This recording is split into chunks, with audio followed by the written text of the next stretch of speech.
જલવાયુ પરિવર્તનના કારણે ગુજરાત સહિત દેશભરમાં સતત થઈ રહેલા કમોસમી વરસાદથી ખેડૂતોની ચિંતામાં નોંધપાત્ર વધારો થયો છે. ખાસ કરીને દક્ષિણ ગુજરાત વિસ્તારમાં માવઠાની અસર વધુ ગંભીર રીતે જોવા મળી રહી છે.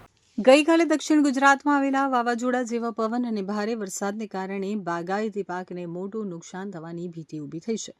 ભારે પવનના કારણે આંબાના ઝાડ ઉપરથી મરવા એટલે કે નાની કેરીઓ મોટા પ્રમાણમાં ખરી પડી હતી, જેના કારણે ખેડૂતોએ આર્થિક નુકસાન સહન કરવાનું આવ્યું છે. હાલમાં ઘઉં અને ચણાની કાપણીની સિઝન ચાલી રહી છે, ત્યારે જ આ કમોસમી વરસાદ પડતા તૈયાર પાકને પણ નુકસાન થવાની આશંકા વ્યક્ત કરવામાં આવી રહી છે. ખેડૂત વર્ગમાં આ પરિસ્થિતિને લઈ અને ચિંતા વ્યાપી છે.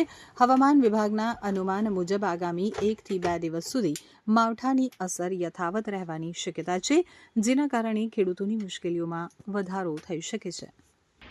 ગુજરાત અને દેશમાં માવઠાઓ થઈ રહ્યા છે અને આ માવઠાની સીધી અસર તમે જુઓ તો ખેતી અને ખેડૂત પર થઈ રહી છે.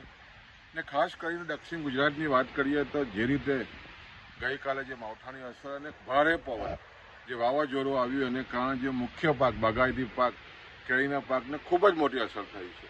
ખાસ કરીને મરવા જે છે તે ખૂબ જ મોટા પ્રમાણમાં ખરી ગયા છે અને ખેડૂતોને ભારે નુકસાન થયું છે. સાથે સાથે તમે જોવો તો ખાસ કરીને અત્યારે ઘઉં રવિ સિઝનની કાપણીની સિઝન ચાલી રહી છે.